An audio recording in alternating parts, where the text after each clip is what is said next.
I don't think it's a good idea for Queen's Quest to let Orotai set the rules of engagement. I am Chris with the Joshi Wrestling Recap for Stardom, February 26, 2022, available on Stardom World. This was the first Stardom show after their big show on the 23rd, and the next steps in the Queen's Quest vs. Momo Watanabe feud are laid out. This was a good show with some good wrestling throughout. It was a multi-camera show with no commentary. The first match was between Mina Shirakawa and Rina. This was a good and quick match to open the card. For the first part of the match, Rina had control over Mina after slapping her while Mina was doing her sexy pose. Some hair tosses and body slams followed. Mina was able to fight back after a jumping double chop brought Rina down. A pretty competitive match followed and it went back and forth a few times. Mina's striking power was too much for Rina to handle though. After a quick flurry of strikes and back fists, a suplex, then the implant DDT by Mina Shirakawa got the pinfall victory. The next match was a tag match, Hanan and Kaguma versus Natsupoi and Mirai.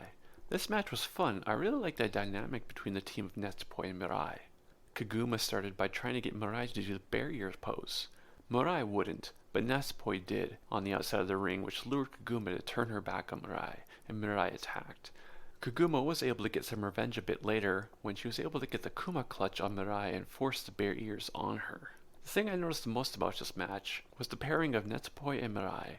It may seem like a retread of Natsupoi and Himeka team, but Mirai and Natsupoi did some neat tag team spots I have not seen before. The first was just a fun silly spot where Natsupoi gets carried by Mirai and flies like Superman to punch Hanan. Then Mirai tosses Natsupoi to crossbody Kaguma. The second was more impressive. Mirai hits Hanan with a bridging suplex, then Natsupoi jumped off of the still bridging Mirai to double stomp Hanan. The team of Natsupoi and Mirai was too much for Kaguma and Hanan. While Mirai was carrying Kaguma on her shoulders so she couldn't save Hanan, Natsupoi hit a backlash on Hanan and got the pinfall victory. I hope we get to see more of Natsupoi and Mirai team up in the future. The third match was a trios match between Donna Del Mondo and Cosmic Angels. Donna Del Mondo was Shuri, Maika, and Himeka, while we had Tam Nakano, Unagi Sayaka, and Wakasuki Yama for Cosmic Angels. Tam Nakano's feud against Donna Del Mondo is more of a feud against Julia, and since Julia was not in the match, this was a pretty conventional trios match. Waka still can't do the Cosmic Angels dance, but she was slightly better. In about 1 year she may have it all down. We started with Wakasuki Yama and Himeka in the ring. Waka was out of her depth and got dominated by Donna Del Mondo for the first portion of this match. She was isolated and each member of the other team got to beat her up a bit before they tagged out. Only after Tam interfered to give Waka a bit of space was she able to hit a crossbody and then tag Tam Nakano in. Tam Nakano came in and proceeded to fight off both Maika and Shuri. Shuri and Tam then started just kicking each other until Shuri's kicks brought down Tam. The rest of the match was back and forth. After a flurry of attacks by Unagi, Waka was tagged back in and against the weakened Maika was able to get some offense in. Wakasuki Yama's advantage didn't last too long though. Maika started to hit Waka with some stiff lariats and Shuri and Himeka came in to do some damage also. It was over when Maika hit the Sazanka on Waka for the pinfall victory. The next match was a second Stars vs Donna Del Mondo match on the card. This time, a trios match between Julia's team, which included Mai Sakurai and Thekla, against Miyu Iwatani's team with Momo Kogo and Hazuki. This was a good match with a quick pace. It felt faster than it was. The match had 3 parts. First, Momo Kogo, the second, Miyu Iwatani, and Hazuki the third. For the first part, it was a lot of Momo Kogo getting beat up by Donna Del Mondo. After Momo was able to get a dropkick to land on Julia, Mayu was tagged in. The second part was Miyu Iwatani getting control back for her team. There was the always cool Thekla spider walk speared during this part of the match, and a neat section between Miyu Iwatani and Julia where they were almost mirroring each other's attacks, and each was getting hit or hitting the other at the same time. Hazuki was tagged in. The third part of the match was Hazuki pressing their team's advantage when Mai Sakurai was tagged. Hazuki was having some trouble when Donna Del Mondo triple teamed her, but when left alone with Mai, she used her boots and strength to take down the less experienced Mai Sakurai. Hazuki was able to get the pin after hitting Mai with the Michinoku Driver 2. The main event was a continuation of the Queen's Quest vs Momo Watanabe story, a 4v4 match.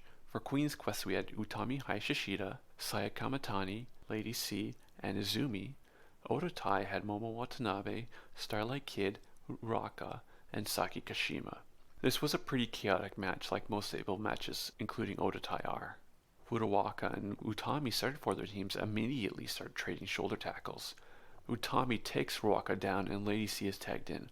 Almost immediately, Lady C gets swarmed by Odotai. During this, I noticed that Starlight Kid took a decorative cord off her waist and used it to choke Lady C. This is similar to when Konami used a scarf around her waist as a weapon. Also, Uruaka's box was used to great comedic effect on Lady C's head. Utami Hayashida and Momo Watanabe were kept away from each other for the most part of this match, but there was a small section where they both were in the ring at the same time. During this section, they just traded kicks and forearms for a while. There was also a really cool and fun Queen's Quest team spot. Sai Kamatani got on top of Utami's shoulders and was slammed onto the prone Uruaka. That was followed by Izumi, who was standing on Lady C's shoulders to jump off Lady C and double stomp Uruaka. The end of the match saw Uruaka and Lady C against each other, with the rest of Queen's Quest being dealt with by Odotai outside the ring. After a lariat and some help from Saki Kashima, Uruaka hits the freezer bomb on Lady C for the victory. Then Momo gets on the mic and says she wants to have a best-of-5 series between Queen's Quest and Odotai. The twist is the matchups will be made by random draw. Queen's Quest agrees. I wonder if this is just a way to finish the feud or draw it out further. I doubt we will get Utami versus Momo via random draw to end this feud. There is also the fact that Queen's Quest only has 4 active members currently. Hina, the 5th member, has been gone for a while.